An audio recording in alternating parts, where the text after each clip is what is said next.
What's going on, guys? So I just picked up my 14-foot John boat last week from Bass Pro. It's a Tracker Topper 1436. It was the last one they had in stock, so I ended up deciding to head up there. It's about an hour away, and I decided to go ahead and just go with it. I looked at some used ones online, on Facebook and stuff, different groups, and I mean, I could have saved a couple $100, but I mean, I didn't know what kind of condition they were in. I really didn't want to drive an hour, pay for the gas. So pretty much, the same scenario if you were to look for a used car and sell it from, or buy it from a private individual. So I ended up going with a brand new one. It was the last one they had in stock. And ironically, while I was filling out the paperwork for it, a guy walked in like 5 minutes later and wanted to buy this boat. So fortunately, I got the last dibs on it, and they said it was the last one that they're going to have in stock until probably the beginning of July. So this is my video. This is going to be the haul. I'd like to do some modifications to it. I've been looking on YouTube a lot, watching a lot of videos on how different people put on their casting deck on the front here. Carpeted casting deck. I'll probably put some 1-inch foam in between the ribs, and then probably put a platform here, carpeted platform on the back, because more than likely it's just going to be me. My wife will come out sometimes with me, and then maybe if I take a buddy out or something like that. So I'm not going to try to add too much weight to it, but again, like I said, it's a 14-foot Tracker Topper 14. So what I'm doing right now is just kind of taking some measurements, because I've seen a couple different ways of doing this. So I'm going to go ahead and try to piece together what I've seen and try to do this my own particular way and see how it comes out. But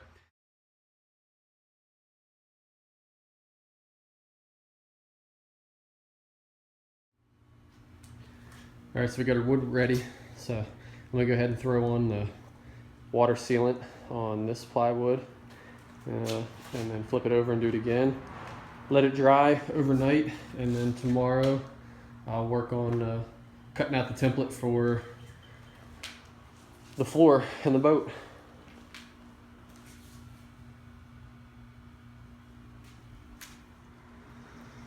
So I just got done sealing all the wood with some Thompson's water sealer. So hopefully this will be good for like the next 20, 30 years. I don't have to worry about the wood rotting. Some people did, some people went without it, but I just figured if I'm gonna do it, I might as well do it right. So I went ahead and sealed all the wood. I got some drying out here in the sun. So hopefully that should be all the wood that I'll need so far. I still got to seal the plywood for the deck in the rear, but for the time being, we'll let that dry and then keep moving on. All right, so the frame's coming along nice. It's got a couple more vertical beams to add to it. Should be stable enough. Like I said, I could almost stand on that right now and I'd be fine, and I'm almost 200 pounds. So once I'm done, I'm not too worried about the stability of it. I should be able to stand on it, no problem. But we're gonna put a couple more, 2 vertical ones right down the center. I'm gonna leave this area here open. I'm gonna put a hatch here so I can throw down the life jackets or the anchor or whatever. So I'll use that as a hatch. And I don't know, we'll figure something out along the way too. And then after we're finished with this,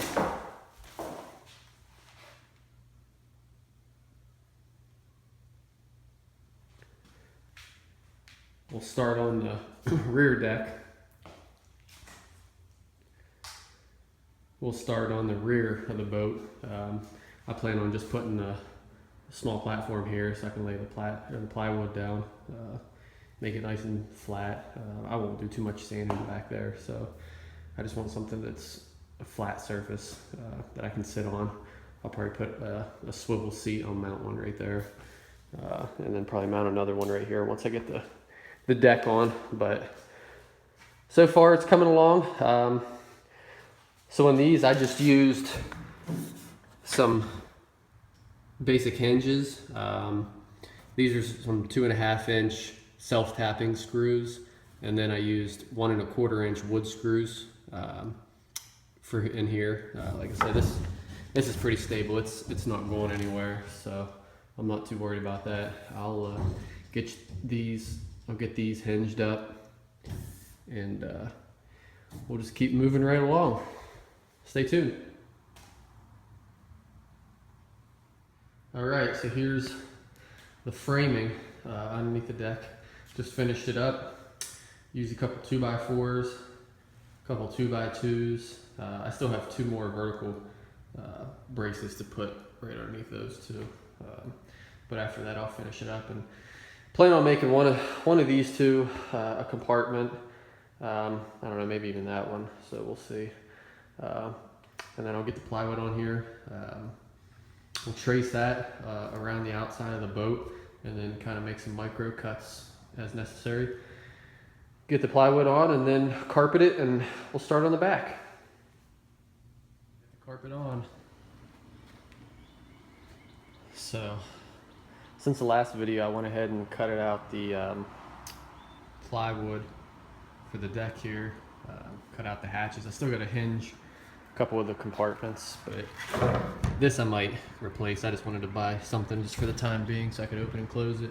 But got the front hatch, storage hatch, and then we're gonna have 2 here. They'll open sideways. We'll have some storage down there for the life jackets or anchor or bags or whatnot. My deck's 2 pieces, so I went to about the beginning of the middle seat, and then I went ahead and cut a new piece, and all this is actually completely removable. So I haven't decided if I'm gonna screw it down yet or not, just so if I gotta put it in the back of my bed for the time being, I can kind of take it apart, and the boat will be a little bit lighter for me. But I can stand on it right now, and you know, there's no creaking, no budging, swaying, or anything, so it's pretty solid. Pretty pleased with how it turned out. This is just your typical indoor-outdoor carpet got from Lowe's. It was on sale, so I went ahead and got some of that. Got some Quantum stickers here. For those of you who don't know, our outdoor team, Iron Antlers, is partnered with Quantum Fishing, so we're thankful for that. So I'll throw a couple stickers on here. Might put a couple on the front and in the back. But yeah, I'm pretty pleased with how it turned out. So we're gonna go ahead and move on to the back section, and hopefully finish this up here pretty soon. All right, so I saved every receipt from all the materials that I used during the process of building this boat, and the grand total for doing this John boat modification the way I did it, it totaled up $317.10. So that's how much it cost in materials. The only expensive thing that I had to purchase that I didn't have was a jigsaw, so that was $80. So you know, you're subtracting that, you know, somewhere around $240, or give or take. So it still wasn't too bad. You know, I've read and saw online where some of these people were spending, you know, $500–600 on materials for the boat. So I wanted to try to do it as cheaply as I could, but got her done for under $300, so I'm pretty pleased. All right, guys, we got her all finished. Just tallied up all the costs and materials and wood and everything, and it was just under $300 to modify this John boat this way. So all in all, I'm sitting about $1,000 in this boat. The boat was about $750, so not too bad from what I've seen and what I've read. I'm pretty pleased with everything I used and how it turned out. But I'll go ahead and walk through it and show you how I did it, and hopefully you guys can take what you want from it and maybe do it similar. But for the front deck here, I used 3/4 inch plywood. So I wanted something stable enough to where I can stand on it and I'm not going to worry about it bowing or bending or anything. And then underneath of it, I actually used some 2x4s as the brackets. So it's pretty stable. I'm 190 pounds and I can stand on it, hop on it, and it doesn't bow or creak or anything. So it's pretty stable. Went ahead and put a hatch here in the front. Got the Bass Pro Shop logo here, the iron-on patch. But got the front hatch here. I can store pretty much tackle, bags, whatever. Then just use some 1/2 inch foam insulation as the flooring, just to keep it neat and clean underneath there. And then put a couple more hatches here, split one in the middle. Got the life jackets underneath it here. I store the life jackets, store my tackle or pretty much anything. Just some more storage space. Eventually I'll put a flush mount seat here right in the middle. I just finished this up, so hopefully here in the coming weeks I'll add a pedestal seat here so I can sit at the front. And then the carpet I use is just indoor outdoor carpet. Picked it up at Lowe's. It was on sale. Works pretty well. The dirt vacuums right up off of it. Hopefully it'll be pretty standard. It had a 5-year outdoor warranty, so should be sufficient enough for the time being. The wood, I want to say I water treated and sealed all of it, which I advise to anybody trying this. So down the road, you don't run the risk of the wood rotting and have to peel and gut everything out and redo it, because it'll be a pain in the butt. I do not want to do it again. So I went ahead and spent the extra money and got some water sealant and sealed all the wood before I did any of this. So hopefully it'll stand up for a while.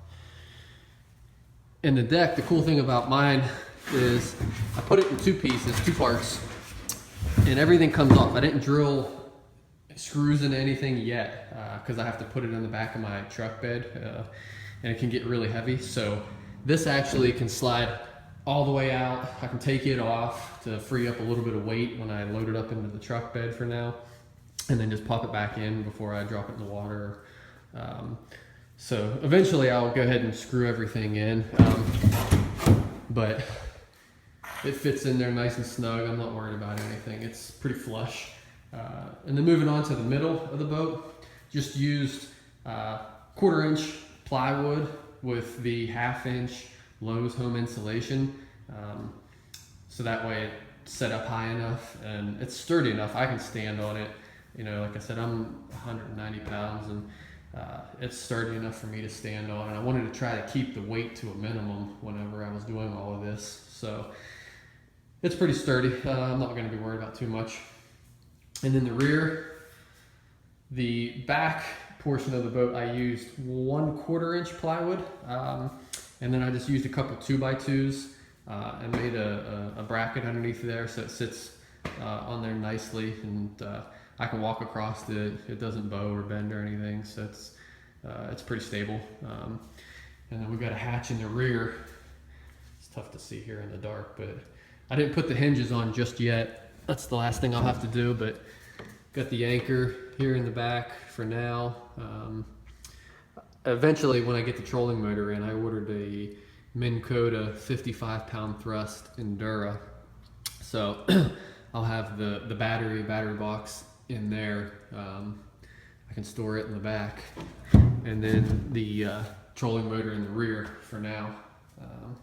And then I just added some docking cleats, so depending on where I'm at or where I'm going, I don't have to worry about tying anything off. So I got those on there.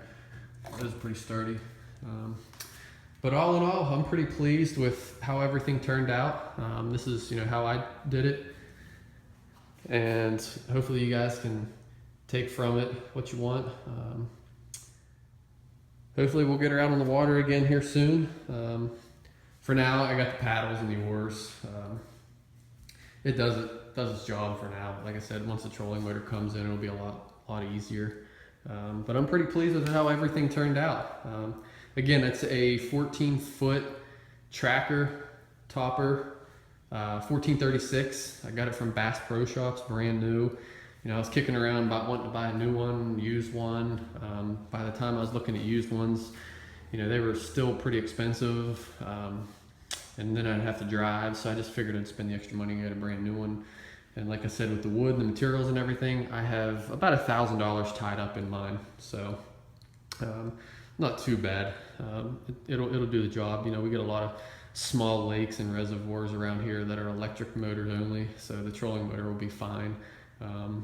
You know, there's a couple bigger lakes eventually I'd like to take it on, but for now it's just my pond hopper. You know, I can throw it in the back of the bed for now till I get a boat trailer. But thanks for watching, guys.